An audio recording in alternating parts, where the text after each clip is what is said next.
15-20 लाख का तो लॉस हो गया है पोर्टफोलियो में। 15 लाख तो नहीं, इससे थोड़ा कम होगा, मगर काफी नुकसान है। शेयर बाजार ने निवेशकों को डुबा दिया।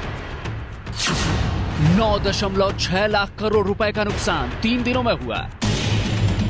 सेंसेक्स 561 अंक गिरकर 34,195.94 पर बंद हुआ, जबकि एनएसई 168 अंक गिरकर 10,498.25 पर बंद हुआ।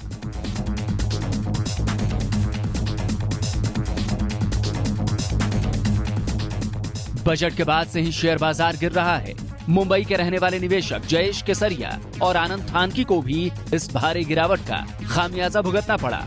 दोनों को न सिर्फ इंट्राडे ट्रेडिंग में बल्कि लॉन्ग टर्म पोर्टफोलियो में भी अच्छा खासा नुकसान हुआ है। मैं गिनना भी नहीं चाहता, इतना लॉस हो गया है।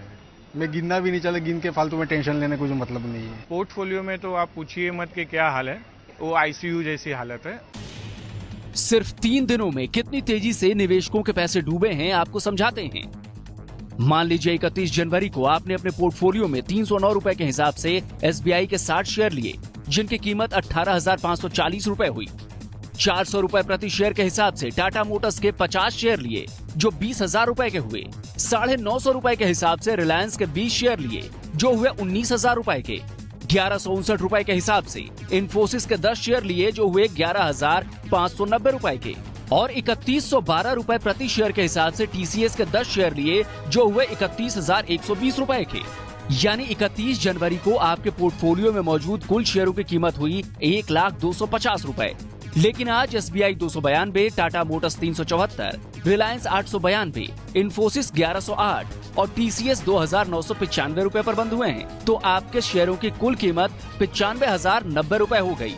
यानी बजट के पहले आपके शेयर की कीमत थी 1,250 रुपए, लेकिन बजट के बाद अब कीमत हो गई है 95,090 रुपए। इस हिसाब से 3 दिनों में आपको 5,160 रुपए का नुकसान हो चुका है। मुंबई से मृत्युंजय सिंह के साथ दिल्ली से शिशिर सिन्हा की रिपोर्ट। तो बजट के बाद अब उम्मीद है आज की शेयर बाजार में कुछ बढ़त दिखेगी। बड़ा सवाल यह है कि आखिर शेयर बाजार जल्दी आखिर संभलता क्यों नहीं है? इतनी बड़ी गिरावट की वजह है क्या? पहले आपको दिखाते हैं कि बजट के पहले शेयर बाजार की हालत कैसी थी और उसके बाद क्या हुआ। देखिए 1 फरवरी को बजट के बाद कितना गिरा है। 1 फरवरी को 59 अंक तक गिरा था, 2 फरवरी को 840 अंक गिरा। जब बजट आया, 1 फरवरी को बजट आया था और उसके ठीक अगले ही दिन 840 अंक गिरा। 5 फरवरी को 310 अंक और 6 फरवरी यानी कि कल 561 अंकों की गिरावट के साथ शेयर बाजार यानी कि सेंसेक्स बीएसई बंद हुआ है। अब देखिए भारी गिरावट क्यों हुई है? ब्याज दर बढ़ने की वजह से अमेरिकी बाजार क्रैश हो गया था। डाउ जोन्स में भारी गिरावट देखने को मिली, 1100 से ज्यादा अंकों की गिरावट। ब्याज दर 3% करने की संभावना है अमेरिका में और अमेरिकी निवेशक विदेशी शेयर मार्केट में पैसे लगाते हैं और वो पैसे दरअसल ये निवेशक निकालना शुरू कर रहे थे। ब्याज दर बढ़ने से पैसा वापस निकाल रहे हैं, ये भी एक बड़ी वजह है। लेकिन भारतीय वजह क्या है? विदेशी निवेशक पैसा निकाल रहे हैं।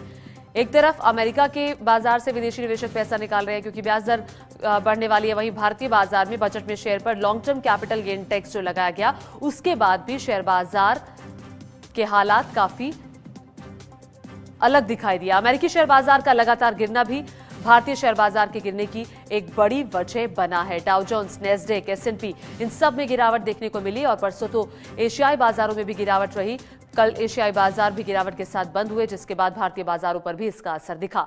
कल भारतीय शेयर बाजार में गिरावट की वजह अमेरिकी शेयर बाजार में गिरावट को बताया गया था, लेकिन आज अमेरिकी बाजार सुधर गए हैं। कल अमेरिकी शेयर बाजार का डाउ जोन्स 1,175 अंक पर गिरा था, जिसका सीधा असर बीएसई एनएसई दोनों पर देखने को मिला। आज डाउ जोन्स 567 अंक चढ़कर बंद हुआ और यह अंतर्राष्ट्रीय बाजार में मजबूती के संकेत देता है और इसीलिए आज हम कह रहे हैं कि आज बीएसई और एनएसई इन दोनों की हालत सुधरती हुई दिखाई दे सकती है, क्योंकि अंतर्राष्ट्रीय वजहों का बड़ा असर बीएसई और एनएसई पर पड़ता है।